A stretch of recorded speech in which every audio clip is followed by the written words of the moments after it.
नमस्कार। गौरगुरु एकेडमी के digital platform पे आप सभी का स्वागत है। जैसा कि हमारी पहले से ही ज्योग्राफी के लिए बेराराम जी चला रहे हैं कि हम पीवाई क्यों चालू कर रहे हैं, क्योंकि जितना काम मैराथन या कितनी भी टेस्ट सीरीज ले लो वो नहीं करती, उससे ज़्यादा काम पीवाई क्यों करते हैं। अगर आपने 10-15 साल के पीवाई क्यों कर लिए और आपने ऑथेंटिक बुक्स ढंग से पढ़ ली तो आपको बहुत ज़्यादा चीज़ें करने की ज़रूरत नहीं और बहुत शानदार स्कोर होता है एग्ज़ाम्स में, जो ऑब्जेक्टिव पैटर्न के एग्ज़ाम्स होते हैं। तो इसीलिए हम पहले जो पिछले 5 साल के क्वेश्चन जो 2020 से 2025 में आएंगे, उसके अलावा बाद के क्वेश्चन भी लेंगे कि आरपीएससी किस तरह से अपना पैटर्न चेंज कर रही है। और हमारी चीज़ ये करेंगे, जैसे आप पीवाईक्यू के नाम पे देखोगे तो बहुत सारे क्वेश्चंस आपको मिल जाएंगे, जिसमें आपको पहला क्वेश्चन प्राचीन सभ्यताओं से बता देंगे, अगला क्वेश्चन सीधा बिजोले किसान आंदोलन से ले लेंगे, फिर अगला क्वेश्चन सीधा मेवाड़ के राजवंश से ले लेंगे। तो वो एक चीज़ का इंटरलिंक नहीं बन पाता और एक थोड़ा सा मेसअप सा क्रिएट हो जाता है। तो इससे बचने के लिए हमने क्या करा है कि हम अभी पहले प्राचीन सभ्यताओं के क्वेश्चन लेंगे, जो कि राजस्थान के पिछले 5-7 साल की जितनी भी भर्तियों में आ रखे हैं जो आरपीएससी ने पूछे हैं। उसके बाद में हम क्या करेंगे, हम चौहान राजवंश के क्वेश्चन अलग से लेंगे, केवल चौहान राजवंश के लेंगे, केवल बिजोलिया किसान आंदोलन के लेंगे। हर टॉपिक वाइज हम यहाँ पे क्वेश्चन कराएंगे। तो इसी के साथ हम अपनी नई सीरीज शुरू करते हैं और उम्मीद करते हैं कि आप सभी का इसमें एक बहुत ही बेहतर सहयोग हमें मिलेगा। तो राजस्थान की प्राचीन सभ्यताओं से संबंधित आरपीएससी में पूछे गए पुराने एमसीक्यू, जैसे हम आज 45 क्वेश्चन कराएंगे, फिर 45-45 के सेट में से रोज क्वेश्चन कराएंगे। तो रोज जुड़े रहिए हमसे आप। अब सबसे पहला क्वेश्चन कौन सा है कि निम्नलिखित में से कौन सा ताम्र पाषाणिक स्थल खेतड़ी के निकट है। ठीक है, सबसे पहले है कि कौन सा ताम्र पाषाणिक स्थल खेतड़ी के निकट है। तो इसका आंसर सबसे पहले बालाथल की बात करते हैं, साथ में इनके स्क्रीनशॉट भी ले लेना। ठीक है, पहले हम बात करेंगे बालाथल की। तो ये बालाथल है ना, ये कहाँ है? ये है वल्लभनगर में, ये आहड़ सभ्यता का स्थल है। तो यह है वल्लभनगर में। और कौन सी नदी के किनारे स्थित है? क्योंकि जितनी भी सभ्यताएं थी वो किसी न किसी नदी के किनारे स्थित थी। तो बालाथल है वो वल्लभनगर में है और बेड़च नदी के किनारे ये स्थित है। बेड़च नदी के किनारे बालाथल स्थित है। ठीक है, उसके बाद में जोधपुरा, जो जोधपुरा सभ्यता है ये है जयपुर में। जोधपुरा सभ्यता है जयपुर में और ये है साबी नदी के किनारे। जयपुर में जो साबी नदी है उसके किनारे है। और ये लोहेकालीन सभ्यता भी है। राजस्थान में कुछ लोहेकालीन सभ्यता है, जैसे ये ताम्र पाषाणी पूछते हैं, कई ताम्र पूछते हैं, कई नव पाषाण पूछते हैं, कई पूरा पाषाण पूछते हैं। उसी तरह लोहेकालीन सभ्यताएं भी राजस्थान में थी, जिसमें जोधपुरा थी, सुनारी थी, रेड थी। इनका हम आगे चर्चा करेंगे। तो जोधपुरा थी वो ताम्र पाषाणी, ये लोहेकालीन एक सभ्यता थी और ये जयपुर में थी और ये साबी नदी के किनारे थी। ठीक है, जयपुर में थी और साबी नदी के किनारे थी। उसके बाद में एक है ओडियाना, ओडियाना नहीं है ओजियाना है, यह भी आर्य सभ्यता का स्थल है। और ये कहाँ है? ये जो है ये खारी नदी के किनारे है, खारी नदी। और ये है भीलवाड़ा में, भीलवाड़ा में खारी नदी के किनारे। ठीक है, ये है खाली ने। तो हमें पूछा क्या गया कि ये खेतड़ी है, झुंझुनू में पड़ता है, तो इसके पास कौन सा है? ये बालाथल आ गया, ये वल्लभनगर उदयपुर में आ गया, जोधपुर आ गया, ये जयपुर में आ गया, और ओजने आ गया, ये खारी नदी भीलवाड़ा के अंतर्गत आ गया। ठीक है, तो इसका जो आंसर होगा वो होगा गणेश्वर, गणेश्वर या गणेश्वर, जो कि कांतली नदी के किनारे स्थित है। कांतली नदी अंत प्रवाही नदी है कांतली नदी। कांतली नदी के अंदर ज्ञानेश्वर सभ्यता नीम का थाना में, पहले नीम का थाना जिला था, उसके बाद में उसको हटा दिया। तो सभी चीजों का बालाथल, वल्लभनगर, बेड़च नदी, जोधपुरा लोहकालीन सभ्यता, जयपुर साबी नदी, ओजैना खारी नदी और भीलवाड़ा के अंतर्गत है। और बालाथल में एक चीज और मिली थी जिसको हम कहते हैं हाथ से बुना हुआ कपड़ा। हाथ से बुना हुआ कपड़ा भी यहाँ पे मिला था। हम थोड़ा थोड़ा सबके बारे में देख देंगे। तो हाथ से बुना हुआ कपड़ा। और ये जो ओजैना में थी, ओजैना में थी, इसमें मिली थी गाय व बैल की मरण मूर्ति। गाय व बैल की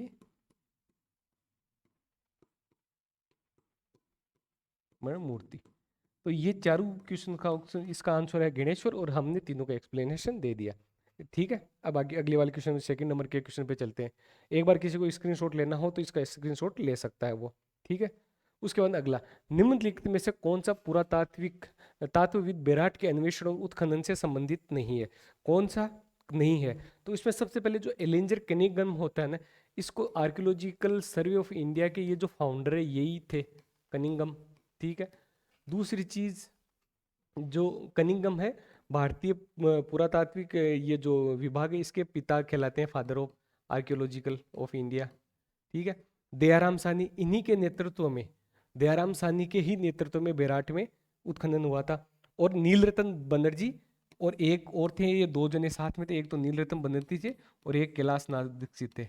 एक थे कैलाशनाथ दीक्षित, नीलरतन बनर्जी और कैलाशनाथ दीक्षित। तो ये तीनों के तीनों बेराट सभ्यता से जुड़े हुए थे, जो कि बौद्ध सभ्यता के भी एक प्रतीक माना जाता है। तो ये है। और ये जो एच डी साकलिया है, ये जो एच डी साकलिया है, ये इसका उत्तर होगा। क्योंकि एच डी साकलिया का जो उत्खनन जिस सभ्यता से जुड़ा हुआ था वो था आहड़। और आहड़ के 3 केंद्र होते हैं, जिनमें 2 के बारे में हमने पहले देख लिया। आहड़ सभ्यता की जब भी बात करते हैं तो आहड़ मुख्य सभ्यता होगी जो बनास नदी के किनारे, उसके अलावा एक इसका मुख्य केंद्र है बालातल, ठीक है, एक है इसका गिलुंड और एक है इसका ओजियाना। जो ओजियाना हमने पढ़ा था खारी नदी के किनारे भीलवाड़ा में स्थित है। गिलुंड है ही, और उसके अलावा बालातल, ये तीनों की तीनों इसके हैं। तो ठीक है, Alexander Cunningham archaeological survey of India के वो है और founder father of Indian archaeological कहा जाता है। दयाराम साहनी के नेतृत्व में ही बेराट में उसकी खनन हुआ था। और नीलरतन बनर्जी और कैलाशनाथ दीक्षित है वो इससे जुड़े हुए थे। तो इसका उत्तर होगा एच डी सांकलिया, जो कि आहड़ से जुड़े हुए थे। अगला क्वेश्चन आता है, निम्नलिखित में से कौन से स्थल लघु पाषाण युग संस्कृति से संबंधित है? कौन से स्थल है जो कि लघु पाषाणकालीन स्थिति से? तो इसमें जो सोजत, तिलवाड़ा और गणेश्वर, ये तीनों के तीनों लघु पाषाणकालीन है। तो देखो, हमने तिलवाड़ा के बारे में तो हमने पढ़ रखा है सब लोगों ने, कि तिलवाड़ा जो है वो है बाड़मेर में, ठीक है। बाड़मेर में स्थित सभ्यता, बागोर और तिलवाड़ा सबसे पुरानी सभ्यताओं में से एक है। उसके अंदर गणेश्वर का हमने पिछले क्वेश्चन पढ़ा था, ये नीम का थाना सीकर से है, कांतली नदी के किनारे, ठीक है। और सोजत ये पाली में। अब ये धनरी नया नाम आया। अब आरपीसी ये ना कि पीवाईक्यू का ऐसा होता है कि आगे किसी पे एग्जाम में क्वेश्चन आए और हमने जो पीछे पढ़ रखे थे जितने भी नोट्स उनमें धनरी कहीं नहीं आता। धनरी अभी कभी नया है। तो ये धनरी या धानेरी जो जगह है ना, धानेरी, ये जो सभ्यता है ये है जोधपुर में, जोधपुर में स्थित सभ्यता है। और ये कौन सी नदी के किनारे है? ये लूनी नदी के किनारे है। तो हम चारों सभ्यता देख ली। और ये है धानेरी सभ्यता, जोधपुर में लूनी नदी के किनारे स्थित सभ्यता है। और सोजत पाली में है, तिलवाड़ा बाड़मेर में सबसे पुरानी, और गणेश्वर है वो है नीम का थाना में, ठीक है। अब अगले क्वेश्चन की तरफ बढ़ते हैं। प्राग ऐतिहासिक काल की बागोर सभ्यता, बागोर भीलवाड़ा में बागोर सभ्यता के, बागोर और तिलवाड़ा की हमने बात करी थी भी। बागोर सभ्यता का अवशेष अवशेष कोठारी नदी के तट पर किस स्थान से प्राप्त हुए? कोठारी नदी के, तो देखो ओजियाना, ओजियाना ये तो आहड़ सभ्यता से जुड़ा हुआ स्थल है। रंग महल, ये जो रंग महल है ना, ये है हनुमानगढ़ में। और इसकी जो खोज है ना, क्योंकि राज्य कुछ कुछ संस्कृतियां ऐसी है, उत्खनन स्थल ऐसे हैं कि जिनकी खोज अंग्रेजों ने की थी, जिनकी उत्खनन में। तो एक तो रंग महल है। रंग महल में जो इसके उत्खनन में मुख्य भूमिका निभाई डॉक्टर हन्ना रीड ने निभाई थी। और ये कहाँ के थे? ये स्वीडन के थे, ये थे स्वीडन के। तो एक तो हन्ना रीड। महासतिया, बागोर के जो अवशेष स्थल कहा जाता है जहां से ये प्राप्त हुए, उसको महासतिया कहा जाता है। तो इसका जो आंसर होगा वो महासतिया होगा। और नलियासर, नलियासर ये है सांबर, सांबर में है ये, ठीक है। नलियासर सांबर के अंतर्गत है। तो इसमें हमने कहा कि कुछ कुछ ऐसी सभ्यताएं हैं जिनकी अंग्रेजों के द्वारा भी उनका उसमें रोल रहा है, ठीक है। तो उसके अलावा जो बागोर की सभ्यता है, हमने जो बागोर की सभ्यता पढ़ी थी, इसमें बागोर की सभ्यता कही, तो इसमें भी एक अंग्रेज का नाम आता है। एक तो वीरेंद्र नाथ मिश्र है, एक तो वीरेंद्र नाथ मिश्र है, और एक एलएस लेसनी है। तो एक अलग से इधर चार्ट बना लेते हैं कि कौन सी सभ्यता ऐसी है कि जो कि उत्खनन में जिसमें अंग्रेजों का रोल था। तो एक तो होगी रंगमहल, ठीक है, ये इसका स्क्रीनशॉट ले लेना, जिसकी खोज की थी डॉक्टर हन्ना रीड ने, ठीक है। दूसरी जो होगी वो होगी बागोर। बागोर में वीरेंद्र नाथ मिश्र तो थे ही थे। वीरेंद्र नाथ मिश्र के साथ में जो दूसरा व्यक्ति था वो था एलएस लेसनी, ठीक है, एलएस लेसनी। और ये नलियासर है, नलियासर से संबंधित भी अभी कई बार क्वेश्चन पाए हुए हैं। उसके अलावा दो होगी, तीसरी है गिलूंड। गिलूंड की जो खोज में जो अंग्रेज अधिकारी था वो था ग्रेगरी, ग्रेगरी पोसेल। उसके अलावा और भी थे, कैप्टन बर्ड थे, वो थे, परंतु ये 3 नाम याद रख देना। रंगमहल डॉक्टर हन्ना रीड स्वीडन के थे, बागोर में एलएस लेसनी थे, उसके अलावा गिलुंड में ग्रेगरी पोसेल था। तो आप इसका स्क्रीनशॉट ले लीजिए और इसका आंसर होगा महासतियों का टीला। नलियासर हमने बता ही दिया कि नलियासर है जो है सांबर में है। और नलियासर के बारे में एक इंपॉर्टेंट चीज और लिख लो कि यहाँ से यूनानी राजाओं के सिक्के मिले थे। यूनानी राजाओं के सिक्के भी नलियासर से मिले। तो यूनानी राजाओं के सिक्के थे वो नलियासर से मिले। तो ये चारों क्वेश्चन देख रहे, बागोर सभ्यता भीलवाड़ा में है, कोठारी नदी के किनारे स्थित है, वीरेंद्रनाथ मिस्र एलएस लेस ने वो करी थी, उत्खनन किया था, ओजेना हमने देख लिया, ये आहड़ सभ्यता का पार्ट है। ठीक है, रंगमहल हनुमानगढ़ में डॉक्टर हन्नारीड जो स्वीडन के थे। महासतियों के उत्खनन स्थल को जो कहा जाता है वो महासतियों का टीला ही कहा जाता है, बागोर सभ्यता के उत्खनन स्थल को। और पशुपालन के प्राचीनतम साक्ष्य जो मिलते हैं, कस्य पालन के जो प्राचीनतम साक्ष्य मिलते हैं वो कालीबंगा से मिलते हैं, और पशुपालन के जो प्राचीनतम साक्ष्य मिलते हैं वो मिलते हैं बागोर से। और नलियासर सांबर में है, ये भी एक बौद्ध स्थल है, और इसमें यूनानी राजाओं के सिक्के हमें मिले थे। अगले क्वेश्चन की तरफ बढ़ते हैं, पांचवा। निम्नलिखित में से किस पुरातत्व स्थल का 1962-63 में नीलरतन बनर्जी और कैलाशनाथ दीक्षित ने उत्खनन किया? तो ये चीज हमने पहले ही देखी थी कि कनिंग वो एलेक्जेंडर कनिंगम, दयाराम साहनी, और मैंने कहा था नीलरतन बनर्जी वहां दिया हुआ था, और एक नाम था कैलाशनाथ दीक्षित। तो ये चीजें देखो रिपीट होना चालू हो गई, ऐसे क्वेश्चन आते तो सीधा सा बात है, इसका जो आंसर होगा वो होगा बेराट। बेराट इसका आंसर होगा, बाकी का हमने देख रखा है। और गणेश्वर से जो जुड़े हुए थे वो थे अपने आरसी अग्रवाल, आरसी अग्रवाल। गणेश्वर से जुड़े जो व्यक्ति थे वो थे आरसी अग्रवाल, और बेराट से चार आदमियों के हमने अभी तक नाम देखे, एलेक्जेंडर कनिंगम, दयाराम साहनी, नीलरतन बनर्जी और कैलाशनाथ दीक्षित, जो कि बेराट उत्खनन से जुड़े हुए व्यक्ति थे। ठीक है, उसके बाद में हम छठवें क्वेश्चन की तरफ आते हैं। ठीक है, छठवें क्वेश्चन की तरफ आते हैं। तो छठवें क्वेश्चन, निम्नलिखित में किस सभ्यता को धूलकोट भी कहा जाता है? निम्न में से किस सभ्यता को धूलकोट भी कहा जाता है? तो ये जो है ये आहड़ को कहा जाता है। आहड़ जो सभ्यता है उसको धूलकोट भी कहा जाता है, और आहड़ का दूसरा जो नाम है वो मर्तकों के टीलों की सभ्यता भी कहा जाता है। तो इसका दूसरा नाम है मर्तकों के टीलों की सभ्यता भी इसको कहा जाता है, धूलकोट या मर्तकुट। और आहड़ का जो नाम था वो था अघाटपुर या आहटपुर।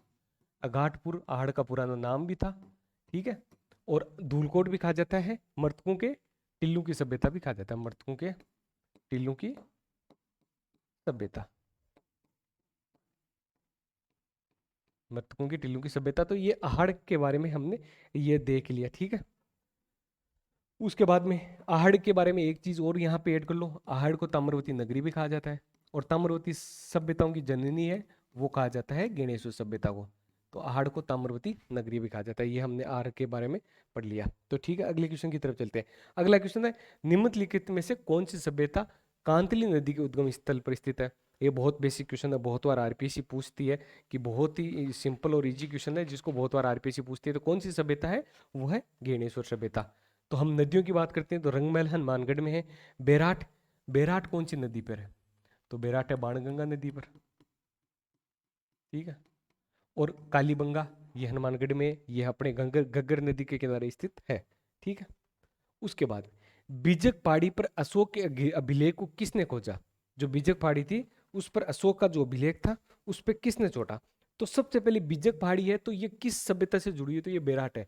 तो बेराट सभ्यता से देखो दो अभिलेख हो चुके थे, दो अभिलेख हो चुके थे अलग अलग पहाड़ियों पर, दो अभिलेख हो चुके थे, और बहुत बार ये क्वेश्चन पूछा गया है।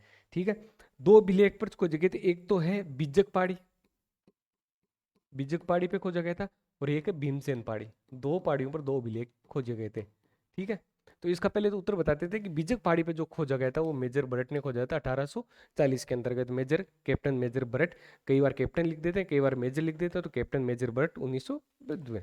अब जो बीजक में जो खोजा गया था इसको कहते हैं भाब्रू अभिलेख, भाब्रू अभिलेख। ठीक है, और जो भीमसेन पहाड़ी पर खोजा गया था इसको कहते हैं बेराट अभिलेख, बेराट अभिलेख। अब देखने वाली चीज है कि जो बीजक पहाड़ी पर अभिलेख खोजा गया था उसका नाम था भाबरू अभिलेख, और भाबरू अभिलेख की खोज की थी कैप्टन बर्ट ने। ये किसने की थी? कैप्टन बर्ट ने, ये याद रखना। ठीक है, और जो भीमसेन पहाड़ी पर बेराट अभिलेख खोला गया था, जो भीमसेन पहाड़ी पर बेजिस अभिलेख को, एक को भाबरू अभिलेख कहते हैं, एक को बेराट अभिलेख कहते हैं, और भीमसेन पहाड़ी पर जो बेराट अभिलेख करा गया था इसकी जो करी थी खोज, दोनों अशोक से जुड़े हुए अभिलेख है, और इसकी जो करी थी वो थी कार्लाइल ने, कार्लाइल। तो captain Batt, Carlyle, Alexander Cunningham, Dayaram Sahni, Nilratan Banerjee और कैलाश नाथ दीक्षित, ये वो व्यक्ति थे जो कि आहड़ सभ्यता से बेराट सभ्यता से सॉरी जो कि बेराट सभ्यता से जुड़े हुए थे। ठीक है, ये होगी। उसके बाद में अगला क्वेश्चन की तरफ बढ़ते हैं, 9th क्वेश्चन नंबर, निम्नलिखित में से किसके द्वारा सूरकोटड़ा नामक हड़प्पा संस्कृति के स्थल की खोज करेगी? सूरकोटड़ा नामक, तो ये आरपीएससी के फर्स्ट ग्रेड के पेपर में पूछा क्वेश्चन है, तो वहां से हमने उठाया। तो ये अपने आरपीएससी के जो राजस्थान के बेसिक क्वेश्चन होते हैं, जो हिस्ट्री सब्जेक्ट का होता है, उसमें ऐसा क्वेश्चन नहीं पूछा जाएगा। फिर भी पीवाईक्यू में था, सभ्यता से रिलेटेड था, तो इसलिए डाल दिया। तो इसका आंसर है जगपति जोशी, सूरकोटड़ा। ठीक है, ये सूरकोटड़ा जो स्थल है ये गुजरात में है। ये कहाँ है? गुजरात में। ठीक है, अब हम 10वें क्वेश्चन की तरफ बढ़ते हैं। 10वां क्वेश्चन है कि निम्न में से कौन कालीबंगा पुरातत्व स्थल की खुदाई में बीबी लाल के सहयोगी नहीं रहे? तो हमने जब भी कालीबंगा पुरातत्व स्थल की खुदाई के बारे में हम चीजें देखते हैं, तो हम दो नाम हमेशा पढ़ते हैं, एक बीबी लाल, बीबी लाल, और एक दोनों इसके साथ में हमेशा हम पढ़ते हैं बीके थापड़, बीके थापर। पर इसमें थापर कहीं ऑप्शन ही नहीं है, तो ये बिल्कुल ही अलग क्वेश्चन है। उस टाइम पे अगर किसी ने इतना भी अपने अभी तक जितना पढ़ रखा है उस हिसाब से पढ़ रखा है तो क्वेश्चन छोड़ के आएगा, परंतु आगे क्वेश्चन में अगर ये रिपीट होता है तो हमारा गलत नहीं होना चाहिए। तो इसका जो आंसर होगा वो होगा ए त्रिपाठी। ये आरपीएससी के 2020 से 2025 में और क्वेश्चन है, तो इसको कभी भी रिपीट कर सकते हैं। तो बीबी लाल के सहयोगी नहीं रहे, तो ए त्रिपाठी नहीं रहे, खर्रे, श्रीवास्तव और जैन थे, वो तीनों के तीनों बीबी लाल के सहयोगी रहे। किसमें? कालीबंगा पुरातत्व स्थल की खोज में। ठीक है, अब 11वां नंबर का सवाल है।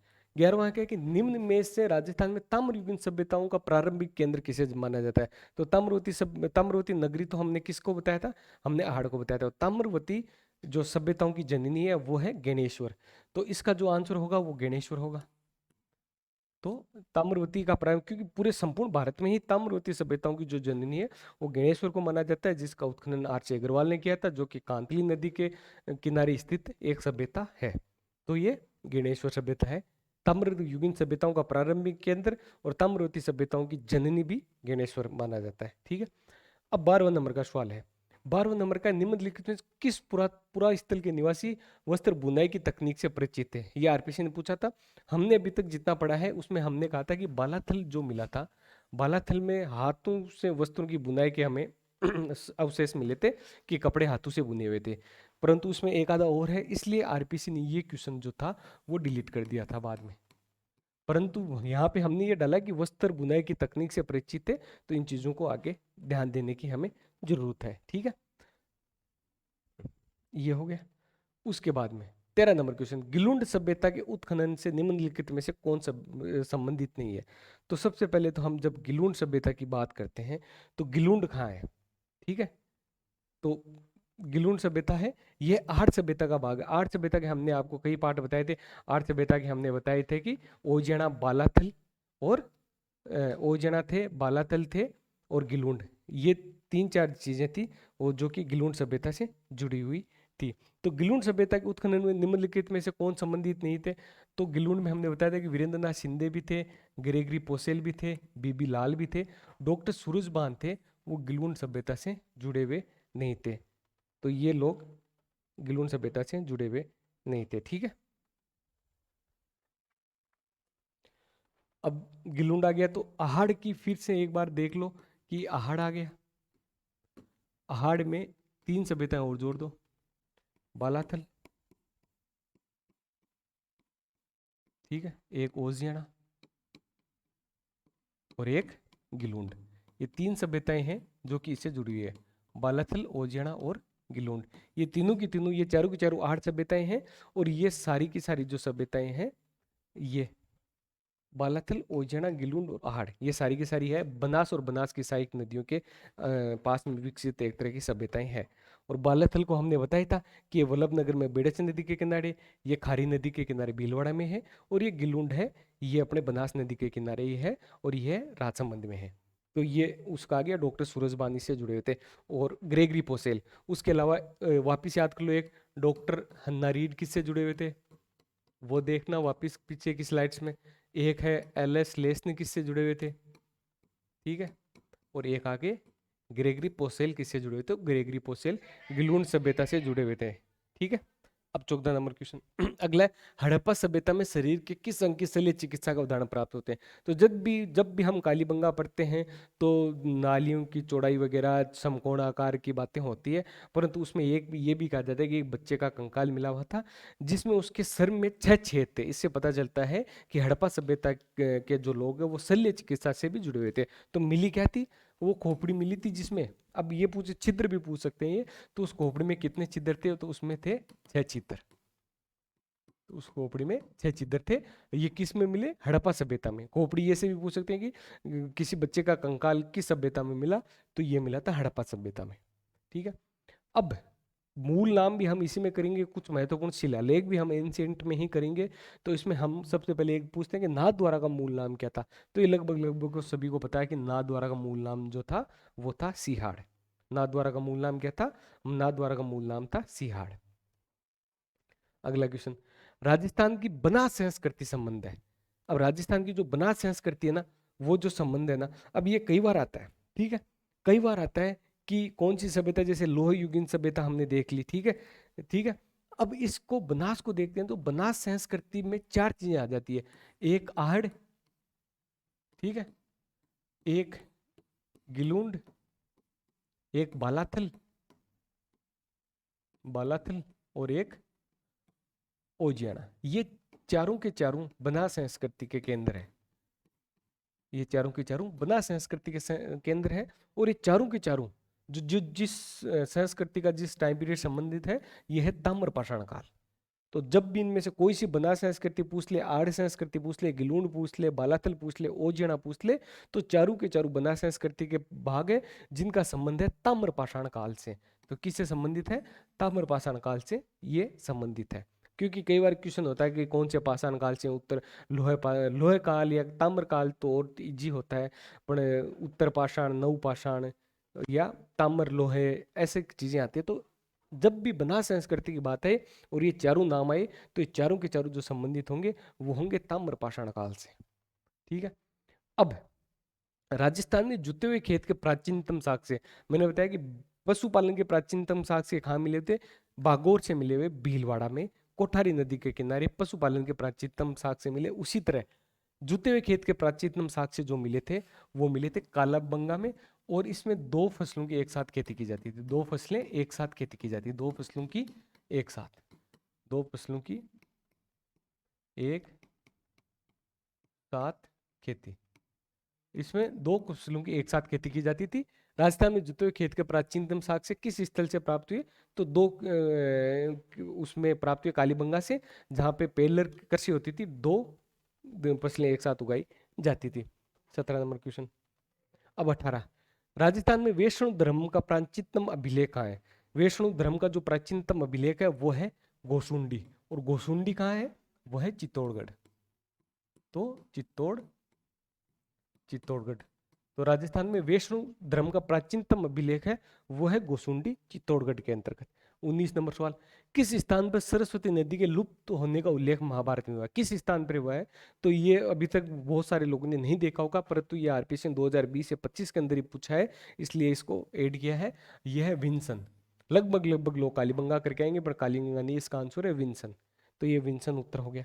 20वां क्वेश्चन, रंग महल कहाँ स्थित है। हन्ना रीड का हमने बता दिया, हनुमानगढ़ से जुड़ा हुआ है, स्वीडन है। तो रंग महल जो है वो हनुमानगढ़ से जुड़ा हुआ है, ठीक है। उसके बाद में 21 नंबर, गणेश्वर के टिल्ले मुख्य रूप से संबंधित है। वही बात आ गई, गणेश्वर की जब भी बात आएगी, जब भी गणेश्वर की हम बात करेंगे तो वो किसे, ताम्रवती सभ्यताओं की जब जननी है गणेश्वर, तो ताम्र संस्कृति से संबंधित होगी। सिंपल सा क्वेश्चन है। 22वां क्वेश्चन, गणेश्वर की सभ्यता किसकी है, तो ये भी ताम्रयुगीन, ठीक है। सिंपल क्वेश्चन देखो, रिपीट होते हैं क्वेश्चन। आहड़ के उत्खनन का कार्य सर्वप्रथम 1953 में किसके नेतृत्व में हुआ था। तो आहड़, आहड़ का हमने बता दिया। आहड़ की जो खोज करी थी ना, वो तो करी थी आरसी अग्रवाल ने। आहड़ की जो खोज करी थी वो करी थी आरसी अग्रवाल ने, आरसी अग्रवाल ने। और उसका जो सबसे पहले उत्खनन किया था वो किया था अक्षय कीर्ति व्यास ने। उत्खनन अक्षय कीर्ति व्यास ने किया था, परंतु खोज जो करी थी ना, खोज जो कि गणेश्वर सभ्यता से जुड़े थे, वो करी थी आरसी अग्रवाल ने। तो खोज तो आर.सी. अग्रवाल ने की थी, ठीक है। और जो उत्खनन था वो किया था अक्षय कीर्ति व्यास ने। अक्षय कीर्ति व्यास बागोर से भी जुड़े हुए थे, ठीक है, बागोर से भी जुड़े हुए थे अक्षय कीर्ति व्यास, ठीक है। तो अक्षय कीर्ति व्यास की कई सभ्यताओं के उत्खनन में योगदान है, तो अक्षय कीर्ति व्यास इससे जुड़े हुए थे। खोज है आर.सी. अग्रवाल ने की थी। सर्वप्रथम उत्खनन जो नेतृत्व में हुआ आहड़ में, वो अक्षय कीर्ति व्यास के में हुआ। अब 24 नंबर सवाल हम देखते हैं। अब 24 नंबर सवाल क्या है, गिलूंड और भगवानपुरा किस सभ्यता से संबंधित है। तो देखो गिलूंड तो हमारा हो गया, गिलूंड तो हमने पढ़ लिया, ठीक है, क्योंकि ये तो बनास संस्कृति और आहड़ के ही केंद्र है, ठीक है।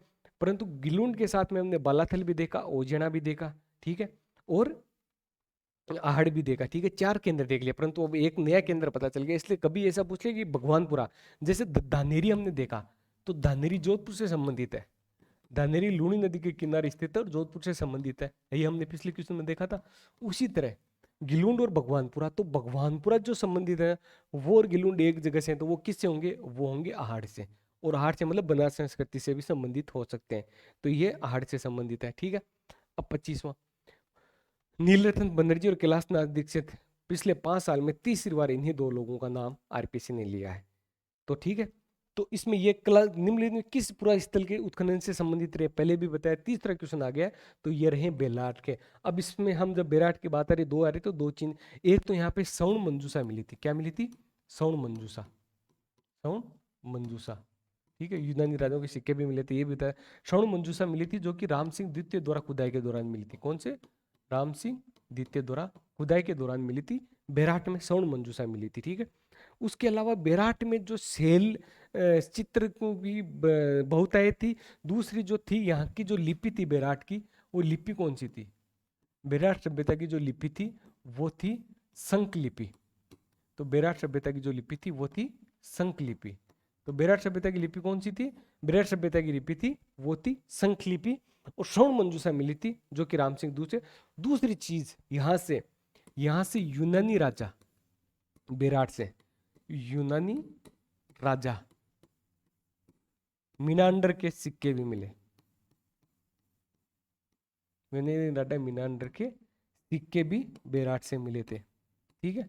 तो बेराट के बारे में हमने बहुत सारी चीजें देख ली, सौण मंजूषा, राम सिंह द्वितीय लिपि, संक लिपि, सेल चित्र भी यहाँ पे बहुतायत मात्रा में पाए गए। सेल चित्र मतलब जो कि गुफाओं वगैरह पे जो चित्रण थे। उसके अलावा 2 अभिलेख भी देखे हमने, भाबरू अभिलेख और बेराट अभिलेख। भाबरू अभिलेख कैप्टन बर्ट ने करा था, और बेराट अभिलेख है वो करा था कलाइल ने, ठीक है। ये चीजें बेराट अभिलेख भीमसेन पहाड़ी पर था, जबकि भाबरू अभिलेख है वो था बिजक पहाड़ी पर था, कैप्टन बर्ट ने इसकी खोज की थी, ठीक है। और यूनानी राजा मीनांडर के 16 सिक्के मिले थे। यहाँ कितने सिक्के मिले थे, 16 सिक्के मिले थे, बेराट से मिले थे। संकलिपि, सौण मंजूषा, राम सिंह द्वितीय, बुद्ध के ऐसा माना जाए, सौण मंजूषा बुद्ध की वो राख ऐसी मानी जाती है, तो सौण मंजूषा मिली थी। और सेल चित्र है, ये चीज हमने इसके बारे में देखी। 26 नंबर क्वेश्चन, निम्नलिखित में से किस प्राचीन स्थल के उत्खनन में मालू जनपद की लोह सामग्री के विशाल संग्रह की जानकारी प्राप्त हुई। अब जब हम जनपद पढ़ेंगे अपने एंशिएंट राजस्थान की, जब क्लासें कल से हम चालू करेंगे, तो उसमें जनपद भी पढ़ेंगे, महाजनपद भी पढ़ेंगे, परंतु जब क्वेश्चन आ गया तो थोड़ा सा मालू जनपद के बारे में हम जानेंगे। पहले तो जो मालू जनपद है ना, ये मालू जनपद, ठीक है, इसी की बात कर लेते हैं, मालू जनपद।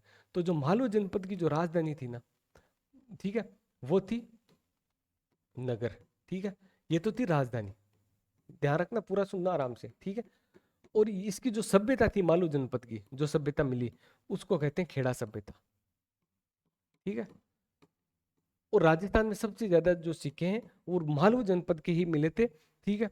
और मालू जनपद के मिले तो सबसे ज्यादा जिस जगह से सिक्के मिले थे, जिस जगह से मिले थे इस मालू जनपद में, वो था रेड टोंक, टोंक से मिले थे। और यहां से अब ये जो रेड और टोंक, ये मालू जनपद से जुड़ी है, नगर इसकी राजधानी है, तो इससे कंफ्यूज नहीं हो रहा, नगरी माध्यमिका है ये। चित्तौड़ में सांभर हमने देख लिया, नलियासर है, नगर राजधानी है, परंतु लोह सामग्री के विशाल संग्रह की जानकारी कहाँ से प्राप्त हुई ये देखनी है। तो ये रेड टोंक से प्राप्त हुई थी, जिसका उत्खनन किया था केनपुरी ने। किसने किया था, केनपुरी ने। और इतनी लोह सामग्री की प्रचुरता मिली थी कि इसे जो रेड टोंक है, रेड टोंक है मालू जनपद के अंतर्गत, इसको प्राचीन भारत का टाटा नगरी भी कहते हैं, प्राचीन।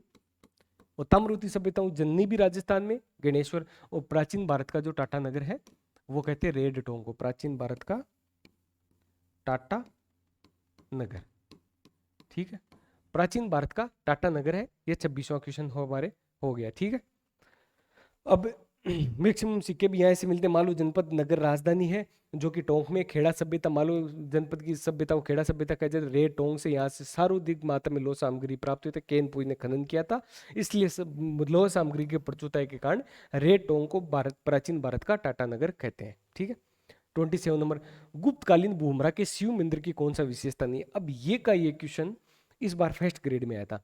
फर्स्ट ग्रेड में बस ये लाइन ऑप्शन में दे दी थी और वहां पे लिख दिया था कि बुमरा के विष्णु मंदिर, शिव मंदिर नहीं था, विष्णु। तो ये कभी पीवाई क्यों भी किसी ने किया होगा ना, तो वो क्वेश्चन सही कर के आया है, जबकि बहुत लोगों को वो क्वेश्चन गलत हुआ है। तो बुमरा में शिव मंदिर है। ठीक है, तो ये क्वेश्चन फर्स्ट ग्रेड में ऐसे इस तरह से आ गया। और गब्बर ग्रह में पंचमुखी शिवालिंग, ये ऑप्शन इसका गलत है। ये विशेषता बाकी की, कमल की कलियों का अंकन है, प्रदक्षिणा पथ है, प्रवेश द्वार गंगा यमुना की प्रतीकात्मक मूर्तियां है। 28 नंबर, निम्न में से कौन सा जुकर संस्कृति का केंद्र है। जुकर संस्कृति का केंद्र कौन सा, ये भी फर्स्ट ग्रेड का आरपीसी के पेपर से उठाया गया। तो ये कई चीजें बाहर की भी पूछ लेते, परंतु डाल दिया आमरी, ज्यादा नहीं पूछा जाएगा। उसका पूर्व पाषाण काल में उपकरण बनाने में किस पत्थर का उपयोग होता था। पूर्व पाषाण काल में जो उपकरण बनाए जाते हैं, ये पत्थर वगैरह का उपयोग होता था। तो किस पत्थर का उपयोग होता है, उसको कहते हैं क्वार्टजाइट। और पुराने टाइम में हमने जब उत्खनन वगैरह किया राजस्थान से, तो ये चीज देने के राजस्थान में कई जगह से पत्थर की कुल्हाड़ी मिली, पत्थर की कुल्हाड़ी मिली। और ये कहाँ से मिली, ये पत्थर की कुल्हाड़ी मिली बूंदी के इंद्रगढ़ में, जहां पे छाजू नदी बहती है। सेल चित्र भी बहुत ज्यादा मात्रा में बहते, बूंदी के इंद्रगढ़ और जयपुर से, यहाँ से पत्थर की कुल्हाड़ी मिली। और इनकी जो खोज करता थी वो कौन था, वो था सीए हेकेट। तो पूर्व पाषाण काल की जो चीजें हैं उनके उत्खनन से रिलेटेड 3 व्यक्ति हम यहाँ पे पढ़ेंगे। 3 व्यक्ति हमने यहाँ पे पढ़ेंगे। और 3 व्यक्ति क्यों, एक तो सीए हेकेट जिसका हमने देख लिया, ठीक है। दूसरा सेंटकार, इसने पूर्व पाषाण जो ये है पूरा पाषाण काल में इसने झालावाड़ इसकी कर्मस्थली थी, झालावाड़ में चीजों की खोज करी। ठीक है, और एक और है बी आर ओलचिन, बी आर ओलचिन। ये सारी की सारी चीजें देखते थे ना, ये एग्जामों में पूछते हैं। बी आर ओलचिन, बी आर ओलचिन जो जुड़े हुए थे वो थे जालोर से। बी आर ओलचिन जालोर से, सीए हेकेट हो गए और शेटनकार हो गए, ये थे झालावाड़ से। बूंदी इंद्रगढ़ में सीए हेकेट को ये मिली थी। क्वार्टजाइट से मिलते थे, पत्थर की कुल्हाड़ियां भी मिली थी। 30 नंबर क्वेश्चन, निम्न में से कौन सा गैरिक मर्दबान स्थल राजस्थान में स्थित है। कृष्ण पर्शी, लाल नीले पीले देख ले, परंतु ये वर्ड कई लोगों ने पहली बार देखा होगा। तो ये जब भी गैरिक मर्दबान की बात आ जाए तो इसका सीधा सा है गणेश्वर सभ्यता। ठीक है, ये क्वेश्चन फिर पूछेगी आरपीसी, आगे आएगा, आपने देखना। ठीक है, निम्नलिखित स्थलों में से आहड़ बना संस्कृति से संबंधित कौन सा नहीं है। ठीक है, तो इसमें ओजियाना है, ये ओशियाना नहीं, ओजियाना और बालातिल, ये 2 ऑप्शन तो कट जाएंगे। ठीक है, ये तो हमने, उसके अलावा गिलुंड है और उसके अलावा खुद एक आहड़ है। उसके अलावा ये तारावट और बालाकोट है, तो तारावट को तोरावाटी से मत करना। इसका जो आंसर होगा ये बालाकोट होगा, क्योंकि ये जो बालाकोट है ये पाकिस्तान में स्थित है। तोरावाटी तो उसके क्षेत्र को कहा जाता है कांतली के, परंतु तारावट बनास और आहड़ सभ्यता से संबंधित एक केंद्र है। जैसे भगवानपुरा भी हमें पता चला था, गिलुंड और भगवानपुरा क्वेश्चन आया था। किस ग्रुप द्वारा 1952-54 में रंगमहल का उद्घाटन किया। रंगमहल का हनुमानगढ़ में हमने बताया था कि एक तो है ग्रेग रिपोसेल, एक डॉक्टर हन्ना रीड और एक एल एस लेस्नी। तो यहाँ पे डॉक्टर हन्ना रीड की बात की गई, वो कहाँ के थे, वो थे स्वीडन के। तो ये स्वीडिश दल से संबंधित थे डॉक्टर हन्ना रीड। ठीक है, उसके बाद में उच्च पूरा पाषाणकालीन या मध्य पाषाणकालीन उच्च खचित खचित कोर कहाँ से मिला। ठीक है, तो ये जो मिला है ये चंद्रावती से मिला है, और चंद्रावती है चित्तौड़गढ़ में। अब देखो ये क्वेश्चन किसी से नहीं भी होगा तो किसी ने बेसिक चीज पढ़ रखी होगी ना तो होगा, किसी ने बेसिक चीज पढ़ रखी होगी ना तो ये होगा। देखो 2 काल बताते हैं आपको, एक तो बताते हैं नवपाषाण। ठीक है, ठीक है, एक एक हो गया अपना नवपाषाण। ठीक है, और एक हो गया मध्य पाषाण। ताम्रकालीन हमने देख लिया। ठीक है, लोहकालीन भी हम देख लेंगे। ठीक है, एक मध्य पाषाण काल। ठीक है, नवपाषाण काल और मध्य पाषाण काल। नवपाषाण काल को हम उत्तर पाषाण काल भी कहते हैं। इसके जो केंद्र है ना, इसके जो केंद्र है, पूरी डिटेल में इन दोनों कालों में कौन कौन सी साइट थी वो बता देंगे, परंतु यहाँ पे जो नवपाषाण है या उत्तर पाषाण काल के जो केंद्र है वो कौन कौन से, एक तो है बागोर, जो भीलवाड़ा में कोठारी नदी के, एक तिलवाड़ा जो कि बाड़मेर में, ठीक है। उसके अलावा ये तीनों इसके हैं, बूढ़ा पुष्कर, डीडवाना, बागोर और कुचामन। बूढ़ा पुष्कर, डीडवाना, जाइल, बूढ़ा पुष्कर, डीडवाना, जाइल, ठीक है। ये सारे के सारे इससे जुड़े हुए किससे। अब मध्य पाषाण काल में क्या है कि यहाँ पे बात किसकी की, मध्य पाषाण कालीन की गई। तो मध्य पाषाण काल का जो स्थल था वो था एक तो विराटनगर के आसपास, विराटनगर के आसपास तो बाणगंगा नदी के किनारे आसपास, ठीक है। दूसरा जो इसका केंद्र था वो था लूनी नदी के आसपास, लूनी नदी के आसपास, ठीक है। और तीसरा जो इसका केंद्र था मध्य पाषाणकालीन साइट का, वो था चित्तौड़गढ़ की बेड़च नदी के किनारे, चित्तौड़ की बेड़च नदी के किनारे। तो ये चीज किसी ने बहुत डेप्थ से पढ़ रखी होगी। तो अगर चित्तौड़ की बेड़च नदी है तो चित्तौड़ में चंद्रावती है, तो इसलिए हो गया, ठीक है। तो ये इस हिसाब से हो गया, ठीक है। और लूनी नदी, ठीक है, ये चीजें होगी। अब क्वेश्चन नंबर, निम्नलिखित में से कौन से स्थल पर राजस्थान प्राचीन पशुपालन, कृषि पालन के जो प्राचीनतम अवशेष मिले थे वो कहाँ से मिले थे, वो मिले थे कालीबंगा से। और पशुपालन के मैंने उसी क्वेश्चन के अंदर बता दिया गया था कि पशुपालन के प्राचीनतम जो साक्ष्य मिले थे वो मिले थे बागोर से। वो कहाँ से मिले थे, बागोर से, ठीक है। अब हम 35वां, ओजियाना के उत्खननकर्ता कौन थे, ठीक है। ओजियाना के उत्खननकर्ता कौन थे, ठीक है। ये चीज इंपॉर्टेंट है। सबसे पहले तो हमने जब बात कर रहे हैं हम कि ओजियाना की, ठीक है, जब ओजियाना की बात करें तो सबसे पहले बताओ कि ओजियाना है कहाँ। तो ओजियाना की हम बात करें तो ये बालाथल ओजियाना गिलुंड है, ये खारी नदी के किनारे स्थित है। भीलवाड़ा में कोठारी नदी के किनारे बागोर है, खारी नदी के किनारे भीलवाड़ा में स्थित है ये ओजियाना। और ओजियाना की खोज में, खोज से दो व्यक्ति इंपॉर्टेंट है, दो व्यक्तियों का ही नाम है अपने बुक्स वगैरह में, एक बी आर मीणा और एक आलोक त्रिपाठी। ये इंपॉर्टेंट क्वेश्चन है, वापस पूछ सकते हैं। ओजियाना के उत्खननकर्ता कौन थे, तो ओजियाना के उत्खननकर्ता थे बी आर मीणा, आलोक त्रिपाठी। ओजियाना आहड़ और बना संस्कृति का भाग है जो कि खारी नदी के किनारे स्थित है और भीलवाड़ा में स्थित एक सभ्यता है जहाँ पे बैल और गाय की मरण मूर्ति मिली थी। मरण मूर्ति का मतलब यहाँ पे हम कह सकते हैं आप कि वो मिट्टी की मूर्ति जो मिली थी वो यहाँ से मिली थी, ठीक है। उसके अलावा 36 नंबर क्वेश्चन, ठीक है। निम्नलिखित सुमिलित कीजिए। तो इसमें देखो ये फर्स्ट ग्रेड में आया क्वेश्चन है। वैसे ये तो अपने को सीधी सी बात है कालीबंगा, और कालीबंगा से अपने को मतलब है बीबी लाल। तो डी में वन कौन से में, केवल वन में। तो जिसने फर्स्ट ग्रेड में इतना भी पता होगा तो वो ये करके आया होगा। अब 37 नंबर क्वेश्चन, प्रसिद्ध पुस्तक प्री एंड प्रोटो हिस्ट्री और बेड़च बेसिन साउथ राजस्थान निम्न में से किसने लिखी। ये बहुत प्यारा क्वेश्चन है, रिपीट हो सकता है। अगर किसी ने पीवाई क्यों नहीं किया है तो ये क्वेश्चन फिर से छोड़ के आएगा।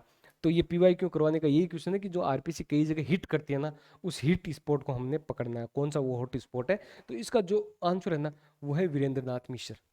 तो वीरेंद्र नाथ मिश्र है इसका आंसर है, of Berach basin south Rajasthan, ठीक है। वीरेंद्र नाथ, ये पुस्तक है, एक बहुत ही अच्छी पुस्तक है। उस सिक्के का नाम चिन्हित कीजिए जो 5वीं सदी के बाद राजस्थान में हूण आगमन को बताते हैं। हूण का मौर्योत्तर काल, गुप्तोत्तर काल, महाजनपद, जनपद, सारी की सारी सभ्यताएं, सारी की सारी हम अपने एंशियंट राजस्थान की 3 से 4 क्लास में सारी चीजें कंप्लीट करेंगे। परंतु अगर यहाँ क्वेश्चन आ गया है तो इसका हम बात करेंगे। तो सबसे पहले यहाँ हूण की बात करें तो इसमें जो पहले तो इसका आंसर देख लेते हैं। इसका है इंडो सासेसियन, इंडो सासेसियन है, ठीक है। अब हूण की बात करते हैं तो हूण का राजा था एक राजा तोरामन, जिसने राजस्थान पे अधिकार किया था। हूण राजा था तोरामन। इसका बेटा था मिहिर कुल, सन था इसका, बेटा था मिहिर कुल। मिहिर कुल ने क्या किया, मिहिर कुल ने एक काम किया कि बाड़ोली, बाड़ोली चित्तौड़गढ़ में, ऐसे ही याद होंगी ये साइट्स, चित्तौड़गढ़ में शिव मंदिर का निर्माण करवाया था। शिव मंदिर का निर्माण, शिव मंदिर निर्माण करवाया था बाड़ोली चित्तौड़गढ़ में। तो राजा तोरामन के पुत्र हूण राजा थे। जब हूणों की बात हुई तो हूणों से रिलेटेड क्वेश्चन आने के न के बराबर चांस होते हैं, परंतु पहली बार जब क्वेश्चन पूछा है, ठीक है। और गुहिल राजवंश जो मेवाड़ से जुड़ा हुआ था उसका राजा था अल्लाट, ये हमने सबने पढ़ा है। उसका भी जो विवाह था वो एक हूण राजकुमारी से हुआ था, और उस हूण राजकुमारी का क्या नाम था, उस हूण राजकुमारी का नाम था हरिया देवी। तोरामण के पुत्र मिहिर कुल, और मिहिर कुल से ये हुआ था, तो इसका हरिया देवी नाम था। ठीक है, हूण राजवंश की भी हम डिटेल में थोड़ी चर्चा करेंगे, जितना राजस्थान के एग्जाम्स के लिए इंपॉर्टेंट है। 39, किस पुरातात्विक स्थल को धरतुल घाट के नाम से भी जाता है? धूलकोट देख लिया हमने, महासतियों का टीला, महासतियों का टीला हमने देख लिया, परंतु ये कौन सा है कि जिसको धरतुल घाट के नाम से जाना जाता है? बहुत नई चीज है लोगों के लिए, और इस क्वेश्चन को इंपॉर्टेंट भी कर लो, अगर आरपीसी अच्छा क्वेश्चन बनना चाहिए जो वापस पूछ सकती है। तो ये है जोधपुरा से, और जोधपुरा कहाँ पे? जोधपुर है जयपुर में, साबी नदी के किनारे। पहले क्वेश्चन बताया था लोहकालीन सभ्यता है। अब हम बात करते हैं कि राजस्थान में और कौन कौन सी लोहकालीन सभ्यताएं, पाषाण काल देख लिया, मध्य पाषाण काल देख लिया, नव पाषाण काल देख लिया, ताम्रयुगीन देख लिया, तो अब लोहकालीन भी हम देख लेते हैं। तो लोहकालीन राजस्थान में सभ्यताएं कौन कौन सी है? तो एक तो हमने जोधपुरा की बात कर ली जो कि जयपुर में है।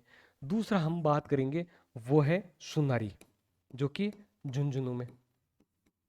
तीसरा हम बात करेंगे रेड की जो कि टोंग है, जिसे प्राचीन भारत का टाटा नगर कहते हैं। और चौथी हम जो बात करेंगे वो करेंगे नोहे। नोहे ये है भरतपुर में, ये भी लोहे युगीन सभ्यता का एक पार्ट है, राजस्थान में साइट है। तो 4 साइट्स राजस्थान में जो है वो लोहे युगीन के, एक तो नोहे भरतपुर, जोधपुरा जयपुर, सुनारी झुंझुनू, और रेड है जो टेंग है, जिसे प्राचीन भारत का टाटा नगर कहते हैं। ठीक है, तो इसका स्क्रीनशॉट भी जिसको लेना है, लोहकालीन, सुनारी, रेड, नोहे भरतपुर और जोधपुरा। 40 नंबर, बेरहाट में उत्खनन निम्नलिखित में से किसके नेतृत्व में कराया गया था? ये हमने देख लिया, दयाराम साहनी। और एचडी साकलिया के नेतृत्व में आहाड़ में, ये भी देख लिया।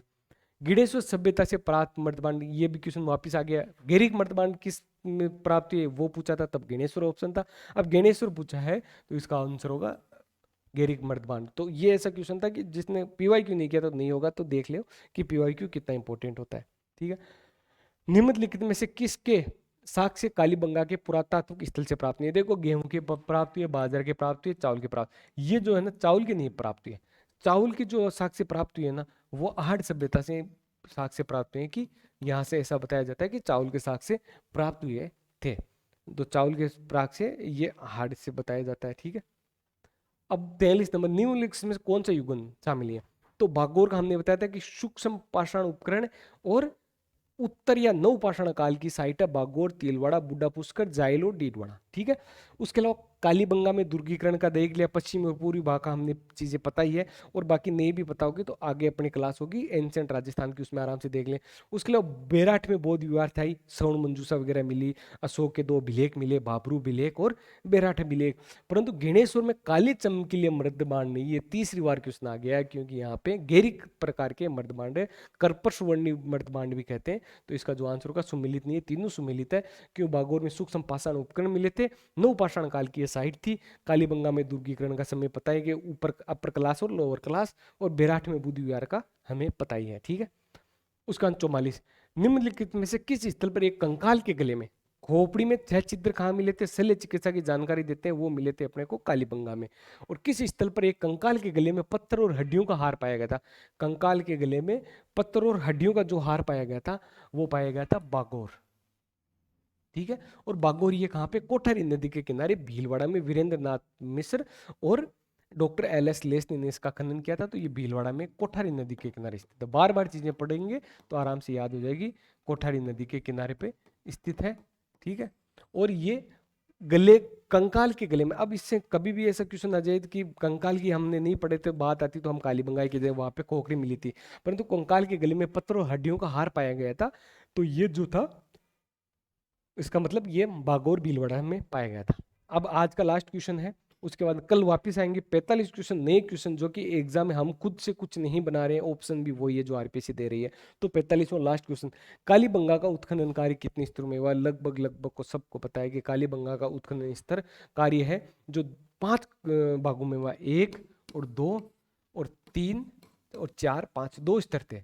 ठीक है, इसको जो कहते हैं, इसको कहते हैं, ये है प्राक हड़प्पा काल का, प्राक हड़प्पा, और ये है विकसित हड़प्पा की बात करता है, विकसित हड़प्पा। तो 5 स्तरों में इसका खनन हुआ, पहला और दूसरा जो था वो प्राक हड़प्पा था, और तीसरा, चौथा और पांचवा था वो था विकसित हड़प्पा। तो ये हमारे आज की क्लास के 45 क्वेश्चन थे, और इसी तरह से रोज आपको राजस्थान के टॉपिक वाइज, राजस्थान की हिस्ट्री और आर्ट एंड कल्चर के हर टॉपिक वाइज, ऐसे नहीं कि आर्ट एंड कल्चर के 500 क्वेश्चन आए हुए हैं, 250 क्वेश्चन कहीं से उठा के डाल दिए, नहीं, सीक्वेंस से सारी चीज़। अब अगर हम आज ये क्वेश्चन करवा रहे हैं तो कल हम इसकी क्लास भी लेंगे जिसमें कि पूरी चीज़ें कवर हो जाएगी, ये तो होगी होगी, उसके अलावा भी और चीज़ें कवर हो जाएगी।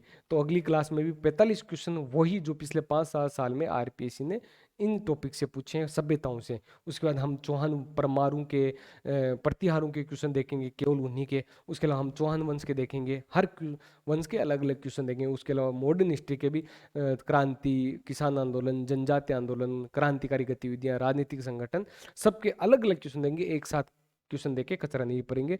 तो उम्मीद करता हूँ कि ये जो सीरीज है वो आपकी तैयारी में एक बहुत ही बेहतरीन चीज़ साबित होगी। और इसी के साथ धन्यवाद आज की क्लास से जुड़ने के लिए। कल की क्लास में फिर मिलते हैं 45 PYQ के साथ में। धन्यवाद गोल गुरु एकेडमी के डिजिटल चैनल से जुड़ने के लिए।